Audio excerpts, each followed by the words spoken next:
Well, The Power of Now, the title of the book that came to me while I was writing the book points to a fact that many people continuously overlook, and that is that life is always now.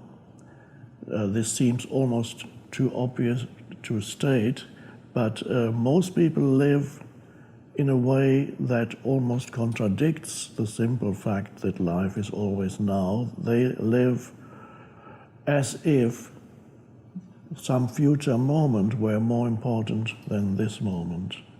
So most people always live towards the next moment. They're always on their way towards the next moment.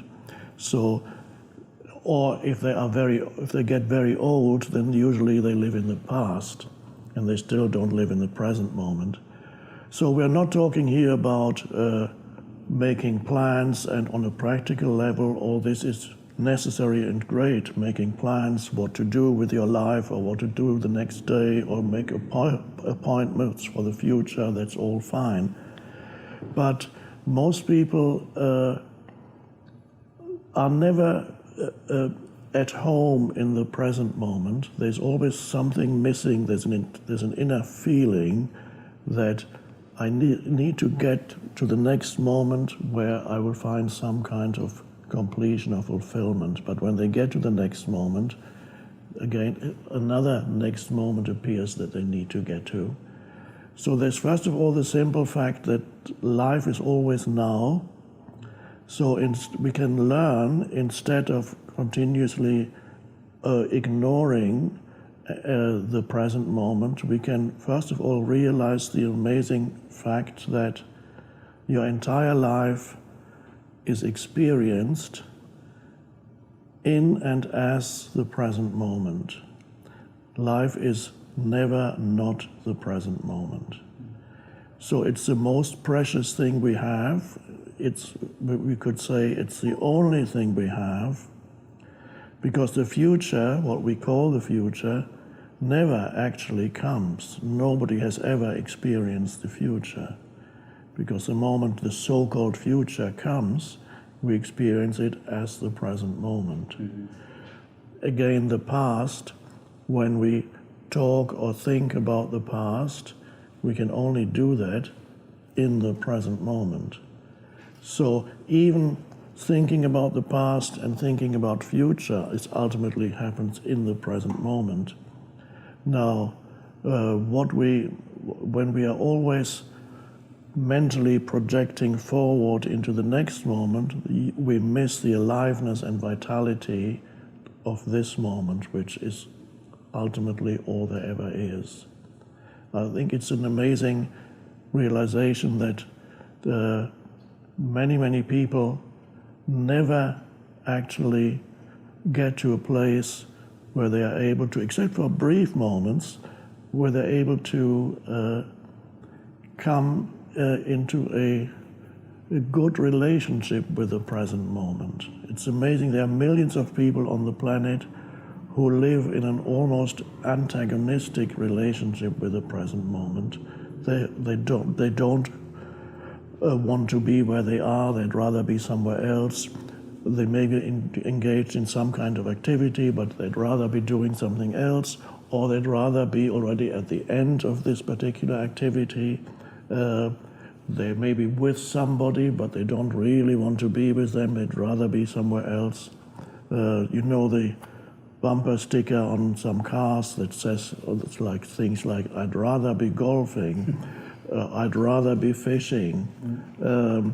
So there is this strange fact that the present moment is treated by people internally either as antagonistic, I just need to get to some better moment, or as a means to an end. It's always a means to an end.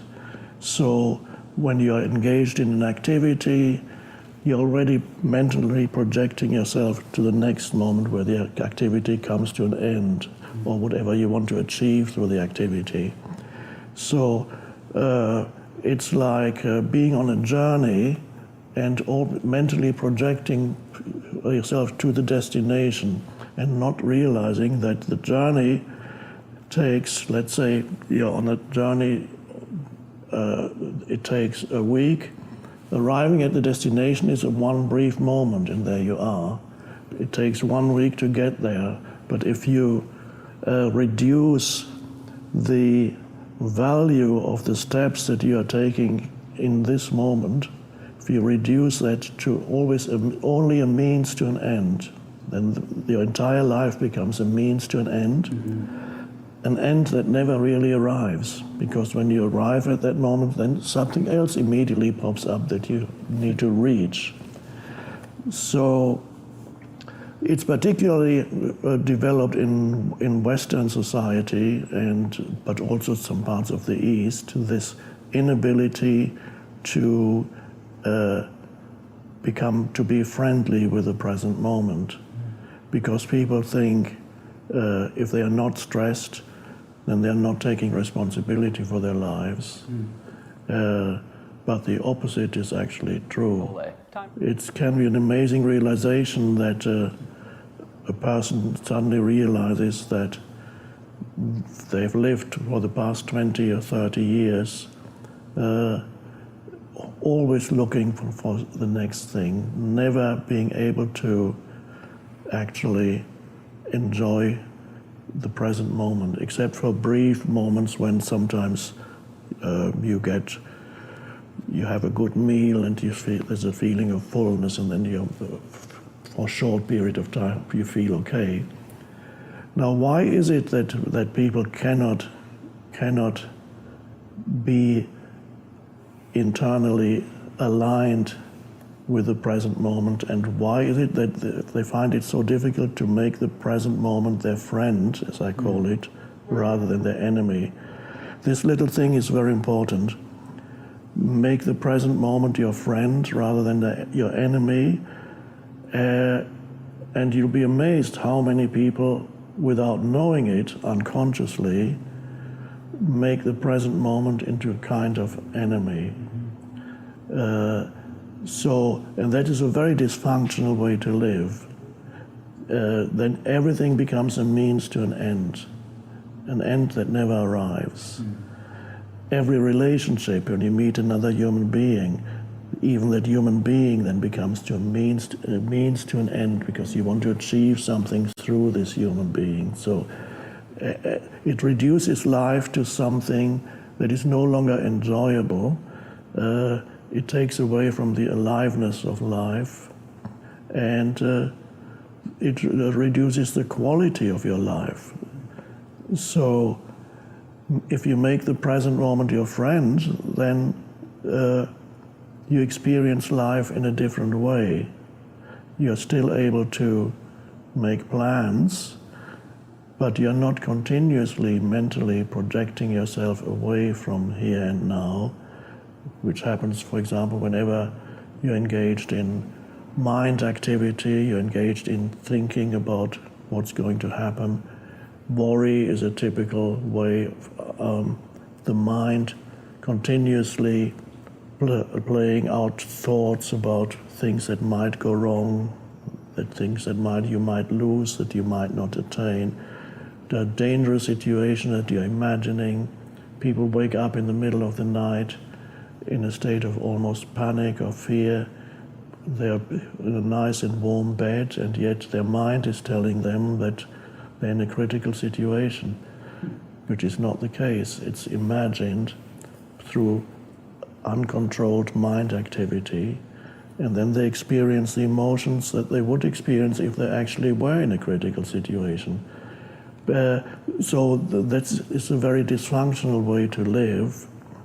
And why is it that people cannot seemingly find it so difficult to be internally aligned with the present moment, which after all is all you ever have? There is never anything else in your life but the present moment. You cannot experience anything, feel anything, do anything, think anything that is not happening in the space of now. It's all there ever is. Why are we as humans so addicted to these mental gymnastics of worrying about the future, feeling regret about the past? Is it just our nature, is how we were built, the neurons in our brain, or do we become addicted to thinking and worry? It's how the human mind has developed. The ability to think, of course, was a wonderful evolutionary achievement. It is associated, also it's linked to the development of language too. So gradually humans developed the ability to think, and it was a wonderful evolutionary advance. But over many millennia, the thinking activity began to take over, and so most human beings these days actually never stop thinking. So what they experience is what I call a voice in the head, which is the internal dialogue that most people experience throughout the day during their waking hours. There's this continuous inner dialogue taking place, monologue, dialogue, whatever you want to call it. There's a commentator in your mind that interprets immediately and judges situations and people and thinks. It spends much more time thinking about some other moment rather than this one, and usually it's the future. And some people, of course, dwell excessively on the past too. They carry around the burden of past in their minds and in their emotional field without knowing it, without realizing that it doesn't have to be that way, without realizing that they are allowing the past, which after all is only certain thoughts that they carry in their head, they're allowing the past to sabotage their whole life. They're carrying such a burden of past that they can no longer experience the present. So you're either burdened by the past or you're burdened by the future. Now the question of why is very important. What is the ultimate cause of this? And that is what one could call overthinking. Thinking was a wonderful thing and still is a wonderful thing, but it has taken over human beings. It has proliferated to such an extent that now thinking has become almost a parasitical entity that lives in your head that won't leave you alone. Most people's sense of identity, most people's sense of who they are is bound up with their mind activity, with their thinking. So they derive their sense of self from certain stories that they're telling themselves in their mind.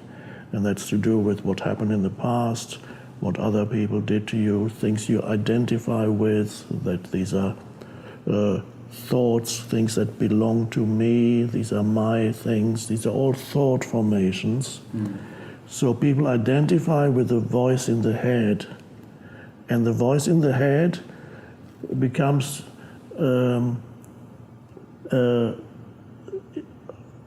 for them impossible to distinguish from who they are. So they talk to themselves in the head. Everybody has met people in the street who talk to themselves out aloud, and usually people look at them and say, oh, there's a crazy person going. But virtually everybody does that, except that they don't do it out aloud. If you could listen if you walk around in the city, if you could listen to what's going on in people's heads, you would realize they're all talking to themselves. A lot of chatter. Yes, and they are so identified with it that they are it. The voice has taken you over. The mind activity, the conceptual mind, has taken you over, and then it virtually becomes you. So in that state, which in spiritual terms we call unconscious, when we use the word unconscious, in spiritual terms, it does not have the same meaning as it has in conventional terms. Usually when we use unconscious in conventional terms, we're talking about somebody who is just dropped off, he's unconscious. When we use the word unconscious in spiritual terms, it refers to somebody who is totally identified with the stream, the continuous stream of thinking which is conditioned by the past. Mm-hmm. The types of thoughts that you think, the stories that you continuously revive in your head have been conditioned by your past, and the past of the culture that you grew up in, the country you grew up in, all the things that make up your past, your personal past, and the collective past of your environment. So a person who grew up in, let's say, Saudi Arabia will not be thinking the same kind of stories and will not interpret the world in the same way as somebody who grew up in Canada or in the West.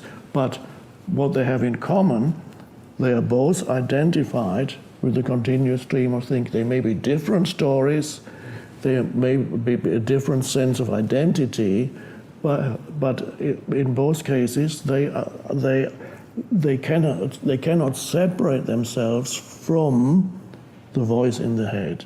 So the voice in the head has taken them over, which means thinking has taken you over, and that is, spiritually speaking, the unconscious state. And when you're always thinking, then it's very hard to be in the present moment, because thinking is your whole life becomes reduced to concepts, and the heaviest concepts are concepts of past and future. Now, an interesting fact is that in your immediate experience, you have never experienced the future or the past. You have never, nobody can experience the future or the past. So ultimately, although we need future and past for practical purposes, of course we learn things from the past, we make plans for the future, that's a good thing, but to be completely taken over by that and derive our sense of identity from this mind activity that is always somewhere else, that is a huge handicap on it's a dysfunction that is so common that people don't even realize that it is a dysfunction. It's a dysfunctional way to live. So what we could call spiritual awakening. Sometimes people think spiritual awakening happens when you see angels or you have a vision or something like that, or that spiritual awakening means that you suddenly have a new belief system that is spiritual, where you think about God all the time. But that is nothing to do with real spiritual awakening. The true spiritual awakening is the moment when you realize that you are not your thoughts. Your thoughts are happening in your field of consciousness, yes, but they are not who you are.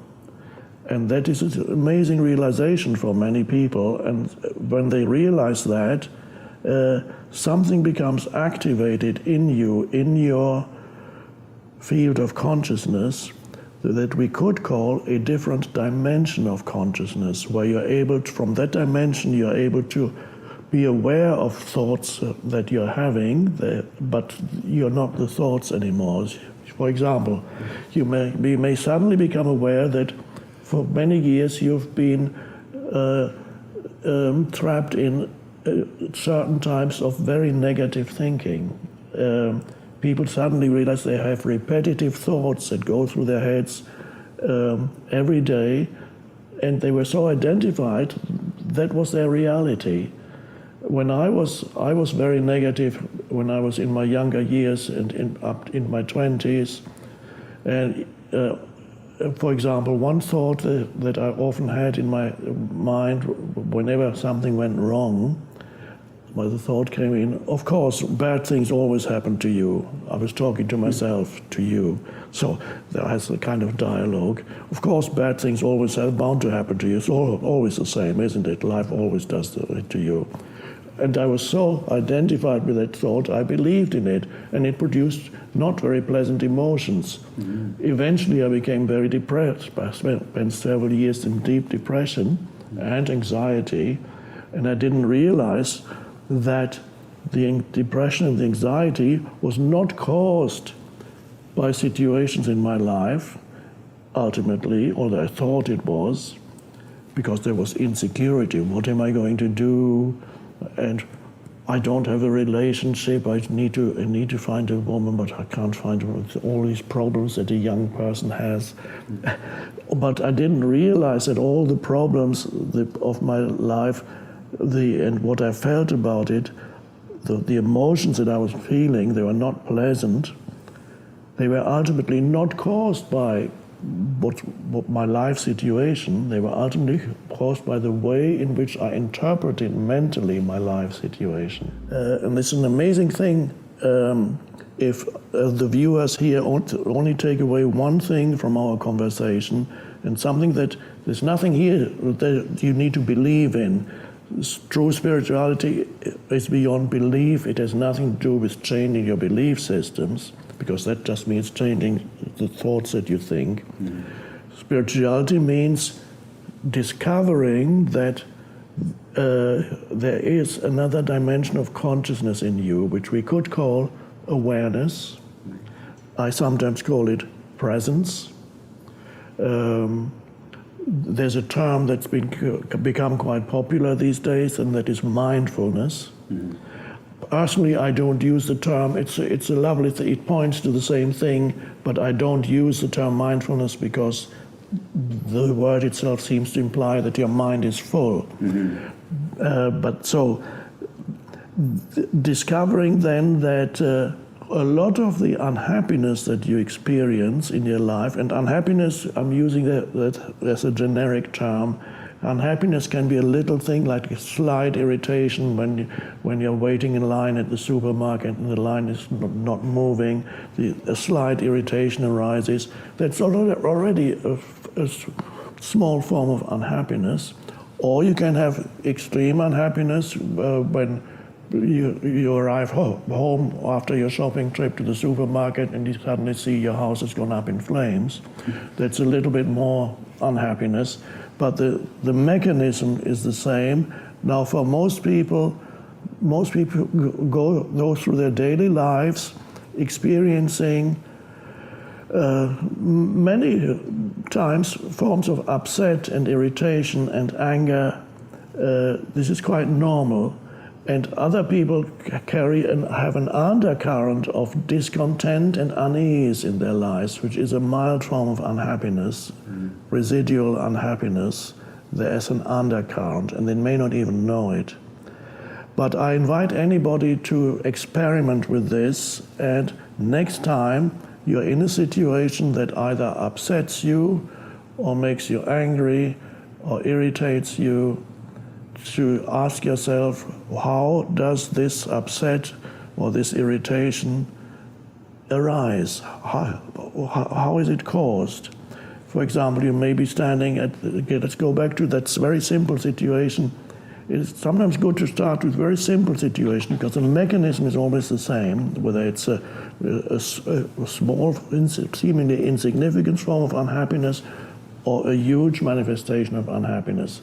The mechanism that creates unhappiness is always the same. So you're standing in line at the supermarket and you get really irritated about the cashier who is too slow, and is having a conversation with that person, and the whole setup isn't working, how awful it is, and you've got, I don't have enough time for the dialogue in your head creates. The dialogue that tells you that this is a bad situation creates an emotion that reflects that kind of thought, these kinds of thoughts.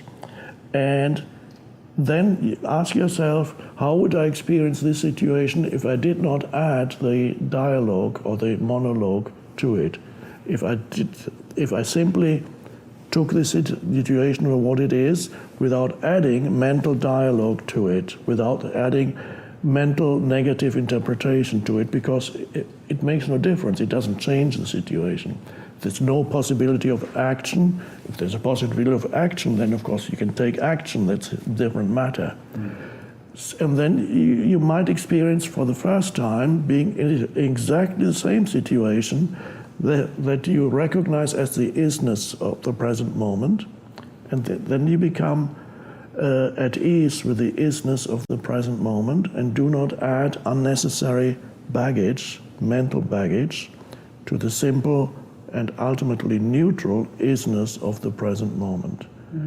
So you have separated yourself from your conditioned thinking, the voice in the head, and suddenly you see, oh, this is actually, it just is.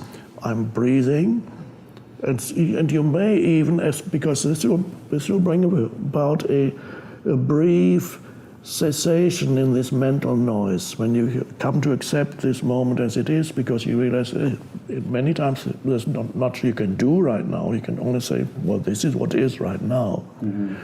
If action is possible, of course you take action if it's possible or necessary. So you come into an alignment with the present moment, and you realize you're now able to separate an external situation from your mental interpretation of the external, especially negative interpretation of the external situation. It's quite a realization that there's the possibility of freedom arises. Your inner state does not have to be totally determined by external conditions. You're not at the mercy any longer of external conditions, which means, for example, also people. Some people are, people are very problematic.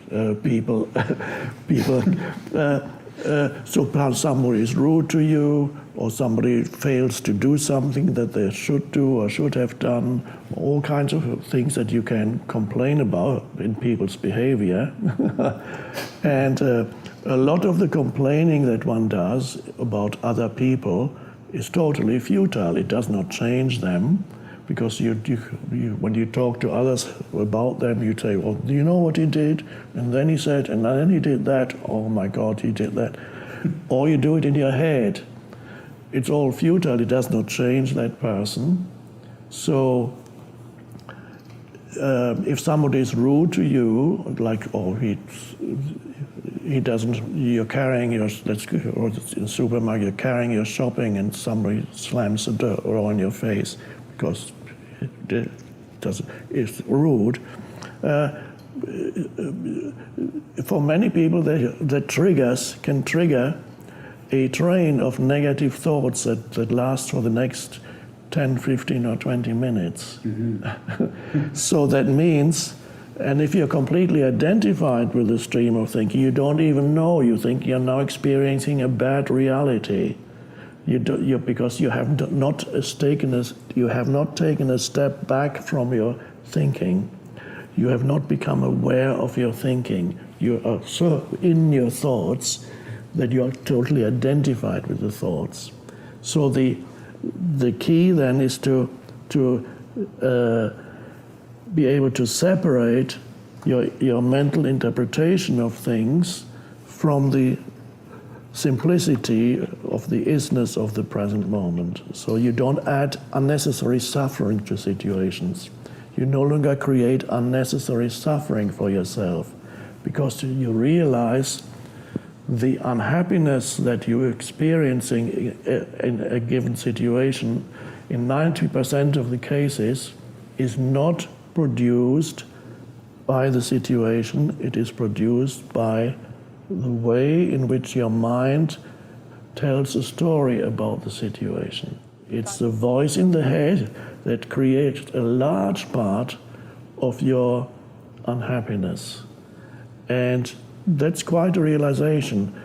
And that applies to small situations, it applies to bigger situations too. And some people live with a very critical and very negative voice in their head for years.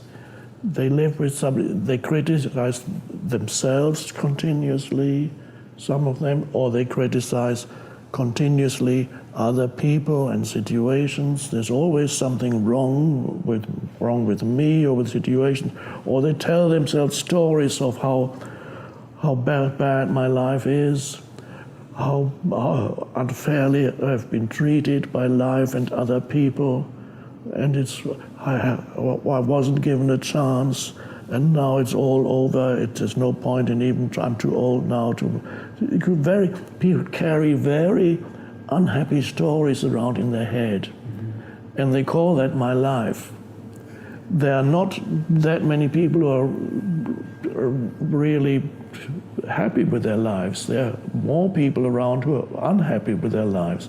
My life didn't go the way it was meant to go. It didn't go the way I was expecting it to go.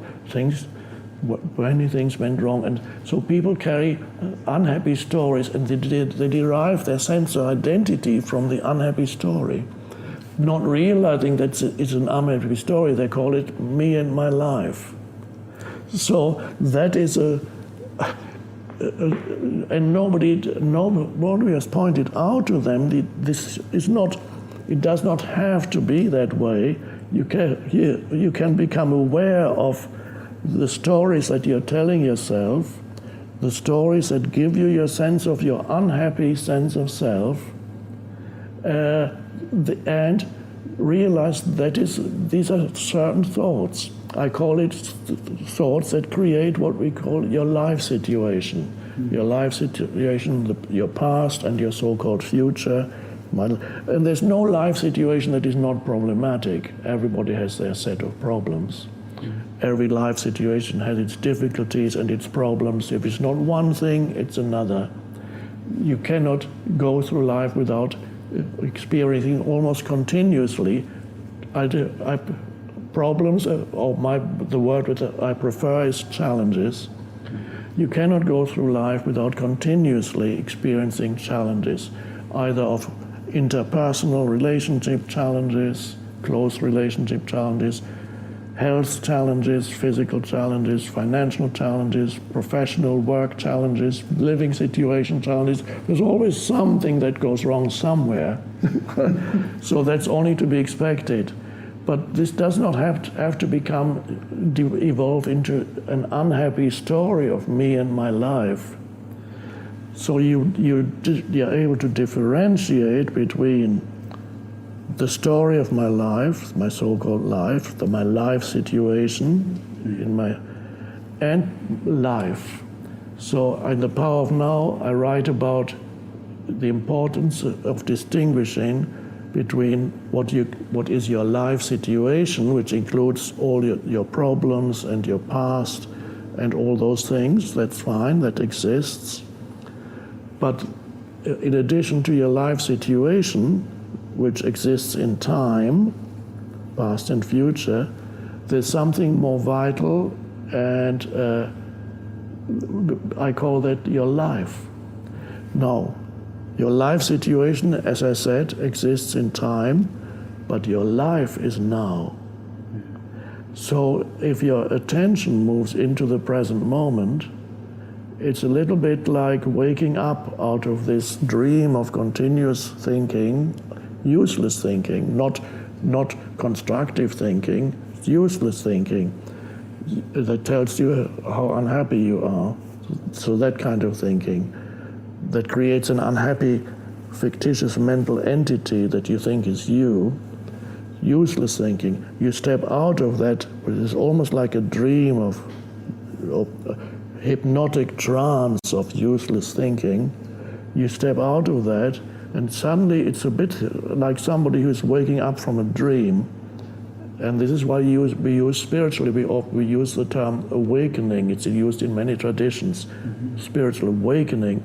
You wake up out of this stream of thinking into the present moment. So you suddenly become alert, and a moment ago you were still thinking about how awful your life is.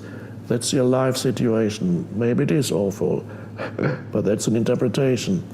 There's your life situation. What about your life? What do you mean, my life? Well, this moment is your life. Your life is always this moment. Is there anything wrong with this moment? A question I ask in the Power of Now. What is your problem right now? If you're really present, because you come into the present moment, which is all there ever is. And in this present moment, what is your problem?